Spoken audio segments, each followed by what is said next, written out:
नमस्कार, आप देख रहे हैं एएनबी न्यूज और मैं आपके साथ सलोनी मलिक। न्यूज एट 12:30 में आपका स्वागत है। इस वक्त की बड़ी खबर से बुलेटिन का आगाज करते हैं। राजस्थान में सियासी घमासान लगातार जारी है। मामले में बीजेपी ने सीबीआई जांच की मांग की है। कहा है कि कांग्रेस ने फर्जी ऑडियो से पार्टी को बदनाम करने की कोशिश की है। एंटी करप्शन ब्यूरो में भी एफआईआर दर्ज कराई गई है। इस वक्त की बड़ी खबर आपको बता रहे हैं। राजस्थान में सियासी घमासान थमने का नाम नहीं ले रहा है। उथल पुथल के बीच विधायकों को कथित खरीद फरोख्त से जुड़े ऑडियो क्लिप पर सियासत गरमाती जा रही है। राज्य की विपक्षी पार्टी बीजेपी ने इस मामले की सीबीआई से जांच कराने की मांग की है। बीजेपी ने इस संबंध में पुलिस में एफआईआर भी दर्ज कराई है। बीजेपी ने जयपुर के ज्योति नगर थाना में ये एफआईआर दर्ज कराई है और आरोप लगाया कि कांग्रेस नेता सुरजेवाला, डोटासरा और लोकेश शर्मा ने विधायकों की खरीद फरोख्त के फर्जी ऑडियो बनाकर बीजेपी नेताओं को बदनाम करने की कोशिश की है। संदीप अग्रवाल हमारे साथ फोन लाइन पर जुड़ चुके हैं। संदीप अग्रवाल, आपसे जानना चाहते हैं कि लगातार विपक्षी पार्टी भी अब हमलावर नजर आ रही है। ऐसे में एंटी करप्शन ब्यूरो को लेकर अब एफआईआर दर्ज करवाई गई है। उसमें देखिए, मैं बता दूं, जिस तरह से लगातार समाज का मसला हुआ राजस्थान में, ऐसे में आज जो स्टेटमेंट जारी किया है बीजेपी द्वारा, उन्होंने रणदीप सुरजेवाला सहित अन्य 2 प्रवक्ता जो हैं, अविनाश पांडे और अजय माकन के खिलाफ एफआईआर दर्ज कराई है अशोकनगर थाने में, जयनगर थाने में। और ऐसे में उन्होंने सीबीआई जांच की मांग की है। उनका साफ साफ कहना है कि इन्होंने जो ऑडियो टेप किए, ऑडियो वायरल किए हैं, उनमें कहीं ना कहीं छेड़छाड़ की है और उनकी आवाज का मिसयूज किया गया है और पार्टी को बदनाम करने की साजिश है। ऐसे में सीबीआई जांच मांग की है। इसी के साथ ही विधायक भंवरलाल शर्मा को नामजद किया गया है और कहा गया है कि बयानों में महेश जोशी ने कहा कि विधायक भंवरलाल शर्मा की आवाज को वो पहचानते हैं। बिल्कुल ये सही है कि विधायक भंवरलाल शर्मा है, उनका जो ऑडियो टेप वायरल हुआ था उनमें उनका भी नाम लिया जा रहा है। और मैं बता दूं, वो शुरुआत से ही, जब शुरुआत से जांच सियासी घमासान चला हुआ है, उसमें संजय शर्मा का नाम पहले आ रहा था, भंवरलाल शर्मा का नाम पहले आ रहा था, जो बीजेपी नेता थे। ऐसे में ये भी साफ हो गया है कि इसके ऊपर भी कार्रवाई की मांग की है। उन्होंने कहा है कि जो ऑडियो में छेड़छाड़ हुई है, इन्होंने आवाज पहचानी जाती है, बावजूद इसके कोई आवाज इनकी नहीं है। ऐसे सीबीआई जांच की मांग करना वाजिब है। और बीजेपी का ये भी कहना है कि जो मुख्यमंत्री अशोक गहलोत है, वो बेफिजूल बातें करके या जनता को गुमराह कर रहे हैं और बीजेपी पार्टी को बदनाम करने की साजिश कर रहे हैं। जी संदीप अग्रवाल, आपसे जानना चाहते हैं, एसओजी मानेसर गई, वहां पर विधायकों से मिलने नहीं दिया गया, पहले एंट्री नहीं की गई, उसके बावजूद जब वो मिलने के लिए गए तो वहां पर भंवरलाल नहीं थे, क्या वजह है? बिल्कुल, देखिए, ये तो कहा जाना गलत होगा या उचित नहीं होगा कि भाई वहां पे भंवरलाल नहीं थे।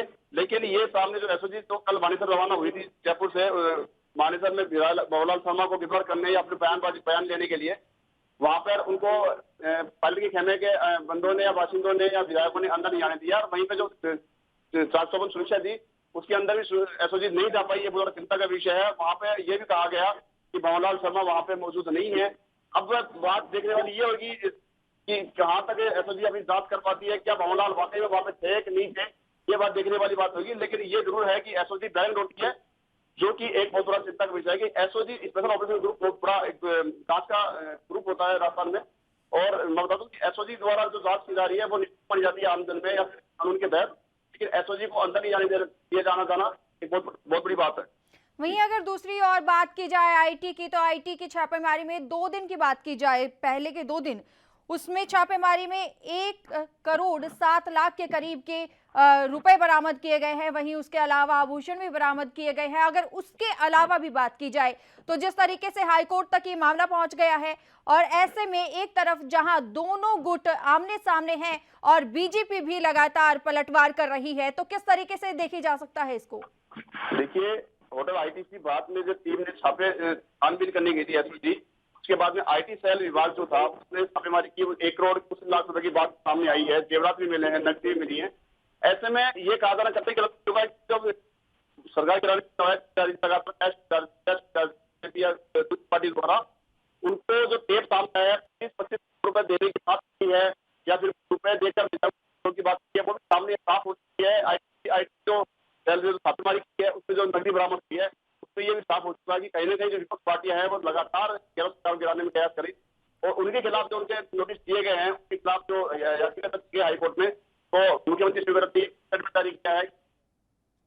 संदीप अग्रवाल, बहुत बहुत धन्यवाद हमारे साथ जुड़ने के लिए और ये तमाम जानकारी देने के लिए। इस वक्त की बड़ी खबर आपको बता रहे हैं, राजस्थान में सियासी संग्राम लगातार जारी है। विधायकों की कथित खरीद फरोख्त से जुड़े ऑडियो क्लिप पर सियासत गरमाती जा रही है। राज्य की विपक्षी पार्टी बीजेपी ने इस मामले की सीबीआई से जांच कराने की मांग की है। बीजेपी ने इस संबंध में पुलिस में एफआईआर भी दर्ज कराई है।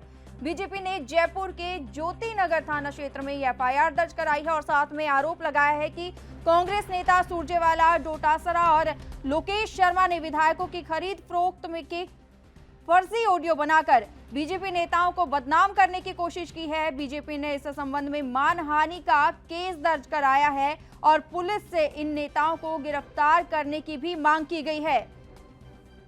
वहीं दूसरी तरफ अब विधायक खरीद फरोख्त में सामने आए ऑडियो टेप मामले को लेकर एंटी करप्शन ब्यूरो में भी एफआईआर दर्ज कराई गई है। जानकारी के मुताबिक राजस्थान विधानसभा में मुख्य सचेतक महेश जोशी की शिकायत पर यह एफआईआर दर्ज की गई है। एफआईआर में विधायक भंवरलाल शर्मा को नामजद बनाया गया है।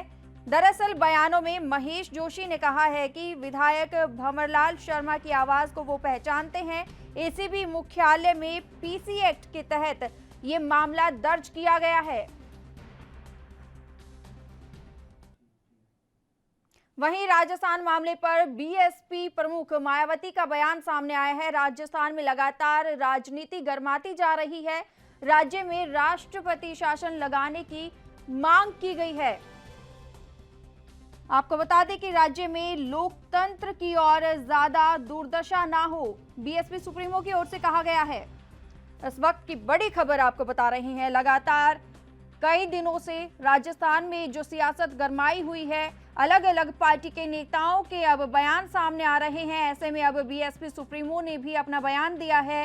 राजस्थान में लगातार सियासत जो है वो गरमाती जा रही है, राजनीतिक गतिरोध है। इसी को लेकर अब राज्य में राष्ट्रपति शासन की मांग की गई है। बीएसपी सुप्रीमो ने कहा है कि राज्य में लोकतंत्र की ओर ज्यादा दुर्दशा ना हो।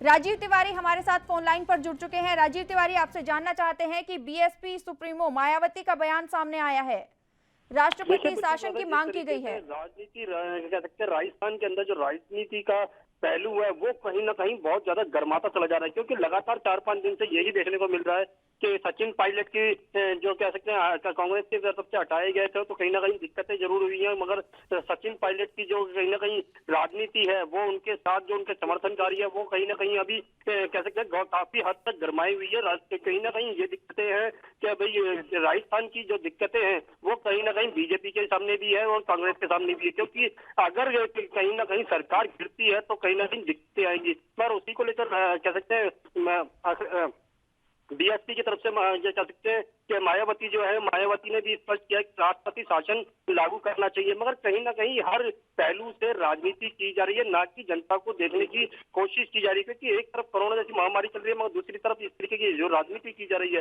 वो कहीं ना कहीं सवालिया निशान खड़ा करता है, क्योंकि हर पार्टी अपने मुद्दे को गिनाना चाहती है और हर मुद्दे को यही दिखाना चाहती है कि हर तरीके से जनता के लिए केंद्र सरकार कार्य नहीं कर रही है और केंद्र सरकार दिखाती है कि राज्य सरकारें जनता के लिए कार्य नहीं कर रही। तो कहीं ना कहीं ये राजनीति पहलू है, राजनीति पहलू से हटकर भी सोचना चाहिए। जी राजीव तिवारी, आपसे जानना चाह रहे हैं कि लगातार जिस तरीके से ये सियासत गरमा रही है, ऐसे में अब एक तरफ जहां बात की जाए सचिन पायलट के खेमे की, वहीं दूसरी ओर अशोक गहलोत के खेमे की, और इसी के बीच जहां हाईकोर्ट में ये मामला पहुंच चुका है, ऐसे में बीजेपी भी लगातार सक्रिय नजर आ रही है, उसको लेकर क्या कहना चाहेंगे?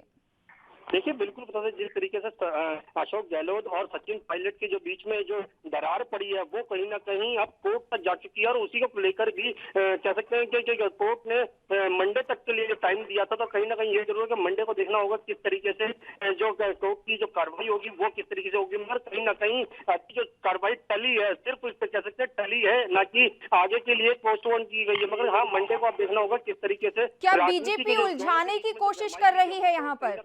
सुप्रीम कोर्ट किस तरीके से फैसला लेता है। तो कहीं ना कहीं ये जरूर है कि सरकारें सोचें कि भी किस तरीके से जनता को राजीव तिवारी, आपसे जानना चाहते हैं, कोरोना जैसी महामारी के बीच में लोगों को राहत देनी है और कहीं ना कहीं राजनीति से हटना है। जी राजीव तिवारी, आपसे जानना चाहते हैं कि क्या बीजेपी ऐसे में भटकाने की कोशिश कर रही है? देखिए, बिल्कुल बता दें, जिस तरीके से कांग्रेस की तरफ से भी यही कहा जा रहा है कि बीजेपी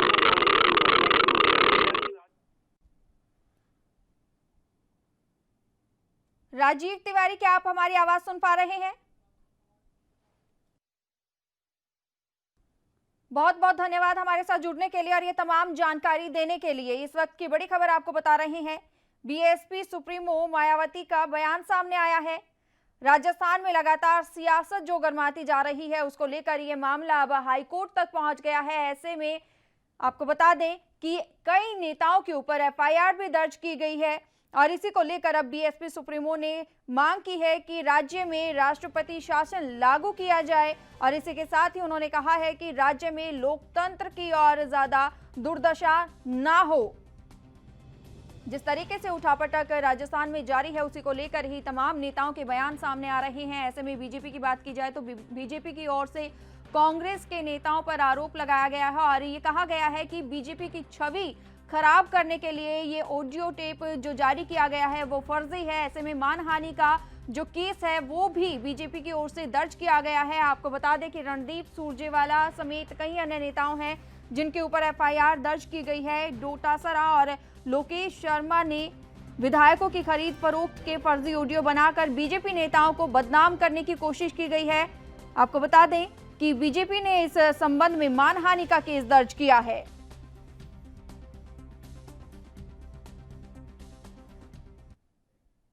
वहीं बिहार से अगली बड़ी खबर से आपको मुखातिब करा देते हैं। कोरोना के बढ़ते मामले लगातार चिंता का विषय बने हुए हैं। ऐसे में चुनाव आयोग की बिहार चुनाव को लेकर चिंताएं बढ़ गई है। दलों से प्रचार के तरीके पर 31 जुलाई तक सुझाव मांगे हैं। सुझाव के आधार पर चुनाव आयोग दिशा निर्देश जारी कर सकता है। इस वक्त की बड़ी खबर आपको बता रहे हैं बिहार से, जहां लगातार कोरोना वायरस के मामले बढ़ते ही जा रहे हैं। ऐसे में आपको बता दें कि राजनीतिक गलियारों तक कोरोना वायरस के मामले पहुंच गए हैं और तमाम नेता कोरोना से संक्रमित पाए गए हैं। ऐसे में चुनाव आयोग की चिंताएं लगातार बढ़ी हुई है। आपको बता दें कि भारतीय निर्वाचन आयोग ने बिहार विधानसभा के आम चुनाव और उपचुनाव को लेकर प्रमुख मान्यता प्राप्त राजनीतिक दलों से कोरोना संकट को ध्यान में रखते हुए चुनाव प्रचार के तरीकों को लेकर सुझाव और जो सलाह है वो मांगी है। आयोग के सचिव एनटी भूटिया ने शुक्रवार को जारी पत्र के माध्यम से 31 जुलाई तक सभी राजनीतिक दलों को सुझाव और सलाह देने का निर्देश दिया है, जिससे इसके आधार पर आयोग की ओर से दिशा निर्देश जारी किए जा सके। आपको बता दें कि आयोग ने कहा कि पूरे देश में कोरोना का संकट बना हुआ है। इसके साथ ही कोरोना संक्रमण को रोकने और उससे सुरक्षा से संबंधित कई प्रकार के दिशा निर्देश आपदा प्रबंधन कानून या फिर 2005 के तहत ये जारी किए गए हैं। इसी से जुड़ी हुई दिशा निर्देश राज्य सरकार में की ओर से जो जारी किए गए हैं।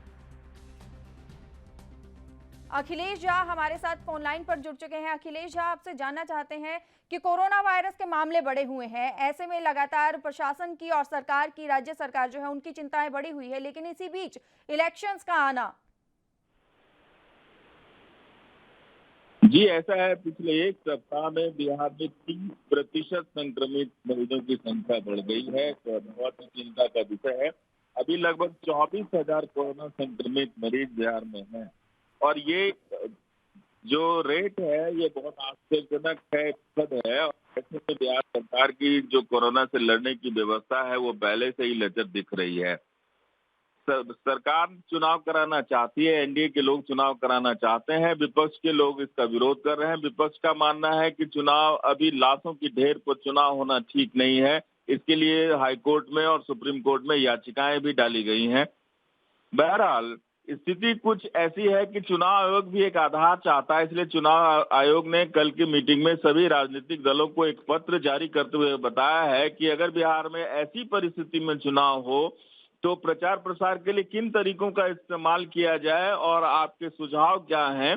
तो इनफैक्ट सुझाव चुनाव आयोग ने बिहार के सभी राजनीतिक दलों से मांगा है, जिसका डेडलाइन 31 जुलाई तक है। अब देखिए 31 जुलाई तक इन राजनीतिक दलों के क्या सुझाव आते हैं और प्रचार प्रसार के तरीकों में क्या संशोधन होता है, उसके बाद ही चुनाव आयोग चुनाव का कोई निर्णय ले पाएगी। अखिलेश, अगर प्रचार प्रसार की बात की जाए तो वर्चुअल रैली की जा रही थी। ऐसे में जो कोरोना वायरस से संक्रमित कई नेता मिले हैं, तो इसके अलावा और क्या रणनीति बनाई जा सकती है जिससे कि कोरोना वायरस से भी बचा जा सके और जो आने वाले चुनाव हैं उन पर भी इसका असर ना पड़े? देखिए, पीछे अमित शाह की जो वर्चुअल रैली हुई है, उस रैली के बाद एक साथ 75 बीजेपी नेताओं का कोरोना संक्रमित होना, ये वर्चुअल रैली पर सवाल तो जरूर खड़े करता है। और उन 75 नेताओं की ट्रैवल हिस्ट्री जांच नहीं की गई, वो नेता किन किन लोगों से मिले, उनका चेन क्या है, इन सारी चीजों की भी जानकारी सरकार नहीं ले पाई है, सरकार चुप है। लेकिन वो 75 नेता जरूर अपने अपने क्षेत्र में कुछ लोगों से मिले होंगे और उन्हें बातें समझाई होंगी और वर्चुअल रैली के इम्पैक्ट के बारे में जानकारी दी होगी। सरकार को चाहिए कि उनका ट्रैवल हिस्ट्री पता करके उन लोगों को भी आइसोलेशन में रखा जाए। लापरवाही क्यों बढ़ती जा रही है? अगर बिहार सरकार की बात की जाए तो लगातार कई मुद्दे सामने निकल के आ रहे हैं, चाहे वो पुल को लेकर हो या फिर कोरोना वायरस के मामलों को लेकर हो। देखिए, ये तो चुनाव का वर्ष है और सियासत बिल्कुल जारी है। सियासत का तापमान बहुत बढ़ा हुआ है, इसलिए एक दूसरे पर आरोप प्रत्यारोप का दौर तो चलेगा ही। और ऐसी परिस्थिति में कोरोना की बात कम होने लगी है, ये बहुत ही बड़े चिंता का विषय है। जबकि 30% इजाफा हुआ है कोरोना संक्रमित मरीजों में और जो ठीक होने की दर है वो अब केवल 62% रह गई है। तो जो कोरोना से उभरने की और ठीक होने का दर है उसका कम हो जाना और कोरोना संक्रमित मरीजों की संख्या, उसके प्रतिशत में इजाफा हो जाना, ये चिंता का विषय है। लेकिन बिहार की मीडिया में ये बहुत चर्चा का विषय नहीं है। चर्चा का विषय है चुनाव होगा या नहीं होगा। सत्ता पक्ष चुनाव कराना चाहती है और विपक्ष चाहती है कि लाशों के ढेर पर चुनाव ना हो। क्या लगता है इसमें, ऐसे में क्या चुनाव जो है, चुनाव आयोग की ओर से, भारत निर्वाचन आयोग की ओर से जो सुझाव मांगे गए हैं, क्या उस पर अमल किया जा रहा है, विचार विमर्श किया जा रहा है? चुनाव आयोग के लिए भी एक चुनौती है क्योंकि बटे हुए विचार आएंगे। विपक्ष के लोग विरोध में भी अपने विचार देंगे और पक्ष के लोग चाहेंगे कि चुनाव हो जाए। लेकिन इसमें बहुत सोच समझ कर निर्णय लेना होगा चुनाव आयोग को, क्योंकि बटे हुए विचार होंगे। यहाँ पर अलग अलग राजनीतिक पार्टियों के अपने अपने विचार हैं। विपक्ष में बहुत सारी राजनीतिक पार्टियां हैं जो कोर्ट के शरण में भी गई है चुनाव रुकवाने के लिए। तो चुनाव आयोग को बड़ा सोच समझकर निर्णय लेना होगा कि किस तरह चुनाव कराया जाए और उसकी क्या व्यवस्था हो, जनता तक जानकारी कैसे जाए और चुनाव की सारी बातें जनता समझ पाए और सही अपने प्रतिनिधि को चुन पाए। इसकी जो व्यवस्था है, इसके तरीके जो है, उसमें कुछ ज्यादा सुधार की जरूरत दिखती है। अखिलेश जी, अगर लॉकडाउन की भी बात की जाए तो लॉकडाउन भी जारी है। ऐसे में अगर चुनाव होते भी हैं, लोग आते भी हैं वोट डालने के लिए, तो ऐसे में सैनिटाइजेशन, मास्क लगाना और सोशल डिस्टेंसिंग का ख्याल किस तरीके से रखा जा सकता है? देखिए, लॉकडाउन तो फिर 31 तक बिहार में संपूर्ण लॉकडाउन है। लेकिन जब आप यहाँ ग्राउंड रियलिटी देखेंगे तो बस स्थिति बिल्कुल पुरानी है। कमोबेश थोड़ा बहुत पुलिसिया सख्ती बढ़ी है, कुछ गाड़ियां सीज की जाती हैं, कुछ चालान हो जाता है, वो भी शहरी क्षेत्रों में होता है। ग्रामीण क्षेत्रों में स्थिति 10 की 10 बनी हुई है। कहीं कोई सोशल डिस्टेंसिंग नहीं है। गांव में सैनिटाइजर की भी कोई खास व्यवस्था मैंने नहीं देखा है। मैंने कई गांवों का दौरा भी किया है। और स्थिति जो है, इस लॉकडाउन से कोई लोगों के विचार में परिवर्तन हो गया हो और लोग कोरोना के प्रति बहुत जागरूक हो गए हों, ऐसा नहीं दिखता। सरकार को एक जागरूकता कार्यक्रम चलाना चाहिए। हर गांव, गली, मोहल्ले में सरकार के लोग जाएं और वहां उसको सैनिटाइज करें। सैनिटाइजेशन की जो प्रवृत्ति है वो लोगों में बढ़ाई जाए, आदत डाली जाए, इसको उनके रूटीन में डाला जाए। ऐसी व्यवस्था हो तो कुछ बदलाव दिखेगा। वैसे कानून बना देने से और लॉकडाउन कर देने से लोगों के विचार और बिहेवियर में चेंजेस तो दिख नहीं रहा है। बहुत बहुत धन्यवाद हमारे साथ जुड़ने के लिए और ये तमाम जानकारी देने के लिए। इस वक्त की बड़ी खबर आपको बता रहे हैं, बिहार में चुनाव को लेकर अब चिंताएं बढ़ गई हैं। भारतीय चुनाव आयोग की ओर से सुझाव मांगे गए हैं तमाम पार्टियों से।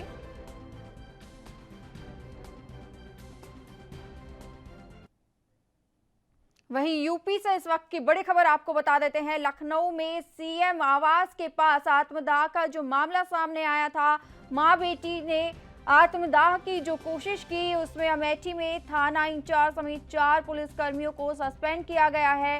पुलिस कमिश्नर सुजीत पांडे ने इस बात की जानकारी दी है। आपको बता दें कि मामले में आगे की तफ्तीश में पुलिस जुट गई है। इस वक्त की बड़ी खबर आपको बता रहे हैं। लखनऊ में सीएम आवास के सामने अमेठी के जामो इलाके से आई मां बेटी ने शुक्रवार को खुद को आग लगाने की कोशिश की थी।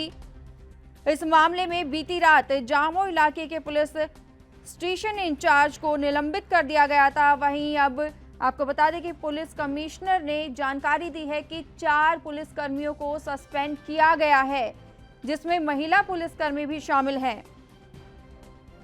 आपको बता दें कि जो जानकारी मिल पाई उसके अनुसार भूमि विवाद के मामले में पुलिस की ओर से कथित तौर पर कार्रवाई नहीं किए जाने के विरोध में शुक्रवार को मां बेटी ने यहां लोक भवन के सामने आत्मदाह की कोशिश की थी। पुलिस ने बताया कि घटना शाम लगभग 5:30 बजे की थी और जब अमेठी की 2 महिलाओं ने खुद पर केरोसिन छिड़का और आग लगाई। वहीं मौके पर मौजूद पुलिस वाले तुरंत उनकी ओर भागे। इसमें से एक महिला का वीडियो सोशल मीडिया पर खूब वायरल हुआ, जिसमें वो आग की लपटों में भागती हुई नजर आई। पुलिस अधिकारियों ने बताया कि दोनों को सिविल अस्पताल में भर्ती कराया गया, जहां उनकी हालत गंभीर बताई गई। वहीं इसी कड़ी में अब पुलिस कमिश्नर ने जानकारी देते हुए कहा कि मामले में 4 पुलिसकर्मियों को सस्पेंड कर दिया गया है और जो मामला है उसकी लगातार तफ्तीश जारी है। दरअसल ये जमीनी विवाद को लेकर मामला है, जिसके चलते मां बेटी ने केरोसिन छिड़क कर खुद को आग के हवाले किया और आत्मदाह करने की कोशिश की।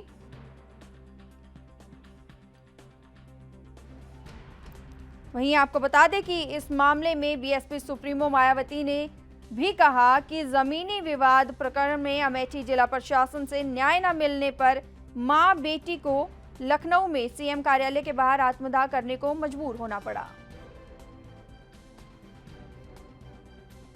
मामले में वहां पर पुलिस चौकी पर उस वक्त ड्यूटी पे जो तैनात थे, एक सब इंस्पेक्टर और एक हेड कांस्टेबल, 2 कांस्टेबल, दोनों महिला कांस्टेबल हैं। इनको भी तुरंत नहीं बचा पाने के कारण ड्यूटी में लापरवाही पाते हुए इनको सस्पेंड कर दिया गया है और इनके विरुद्ध भी विभागीय कार्रवाई की जाएगी। ये एसआई विजय कुमार हैं, हेड कांस्टेबल इंद्रजीत हैं, महिला कांस्टेबल वंदना हैं और महिला कांस्टेबल जशोदा हैं। इन चारों को निलंबित कर दिया गया है डीसीपी सेंट्रल के द्वारा और इनके विरुद्ध कार्रवाई की जाएगी विभागीय, जो नियमानुसार की जाती है। इस मामले में एनबी न्यूज ने सबसे पहले इस खबर को दिखाया था, जिसके चलते इस खबर का असर हुआ है और 4 पुलिसकर्मियों को सस्पेंड कर दिया गया है। ज्यादा जानकारी के लिए पुनीत मोहन हमारे साथ फोन लाइन पर जुड़ चुके हैं। पुनीत मोहन, आपसे जानना चाहेंगे कि सीएम आवास के बाहर जो मां बेटी ने आत्मदाह की कोशिश की थी, उसमें अब 4 पुलिसकर्मियों को सस्पेंड कर दिया गया है। क्या जानकारी मिल पा रही है? देखिए, जिस तरीके से कल सीएम आवास के बाहर मां बेटी ने आत्महत्या की कोशिश करी थी, जो अमेठी के रहने वाले हैं, जमीनी मैटर था और सीधे तौर पर आज उसको लेकर के जो प्रेस कॉन्फ्रेंस हुई है उसमें commissioner of police Sujit Pandey ने बताया है कि ये एक आपराधिक साजिश के तहत किया गया है। कुछ लोगों की भूमिका काफी महत्वपूर्ण इसमें रही है। उन लोगों ने महिलाओं, उसके बाद उन्होंने इस तरीके का कदम उठाया है। इसमें MIM के जो नेता हैं कादिर खान और कांग्रेस के नेता अनूप पटेल के सहित 4 लोगों के खिलाफ FIR दर्ज करी गई है और 4 पुलिसकर्मियों को सस्पेंड किया गया है। सीधे तौर पर पुलिस अब कड़ी से कड़ी जोड़ रही है। वहां दूसरी तरफ अमेठी में मौके पर कल ही जो वहां के SP हैं वो पहुंचे थे सीधे तौर पर और पूरे मौके मुआयने की जांच वगैरह करी है और अब उनको न्याय दिलाने की बात चल रही है। जी मोहन, आपसे जानना चाहेंगे, ऐसे में मां बेटी ने जो कहा था कि पुलिस की ओर से कथित तौर पर कार्रवाई नहीं की जा रही है, लगातार यूपी पुलिस की बात करें तो यहाँ पर सवाल भी खड़े हो रहे हैं, चाहे वो विकास दुबे को लेकर हो या फिर इस मामले को लेकर हो।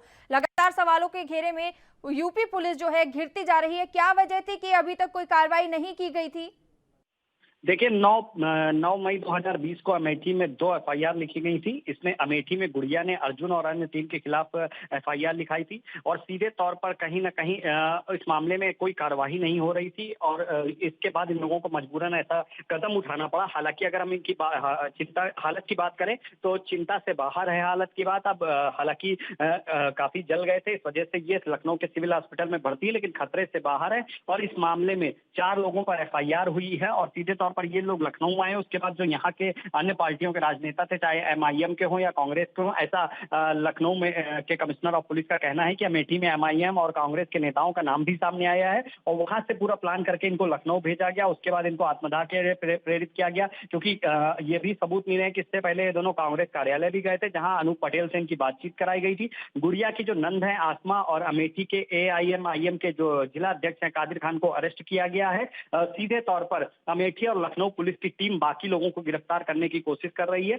लोक भवन यानी कि मुख्यमंत्री कार्यालय पर जहां पर ये कल हादसा हुआ है, वहां पर जो तैनात थे SI Vijay Kumar, head constable Indrajit, महिला कांस्टेबल वंदना और जसोदा को निलंबित कर दिया गया है और महिला के आग लगाने में ये लोग, जब उसने आग लगाया तो ये लोग रोकने में नाकाम रहे थे। मीडिया के कुछ लोगों ने उनको बचाया था। सीधे तौर पर इस वजह से ये कार्रवाई करी गई है। जी मोहन, बहुत बहुत धन्यवाद हमारे साथ जुड़ने के लिए और ये तमाम जानकारी देने के लिए। आपको बता दें कि यूपी से इस वक्त की बड़ी खबर आपको बता रहे हैं। सीएम आवास के बाहर मां बेटी ने आत्मदाह करने की कोशिश की थी और जिसके चलते एएनबी न्यूज में प्रमुखता से इस खबर को दिखाया था, जिसका अब असर हुआ है और 4 पुलिसकर्मियों को सस्पेंड किया गया है।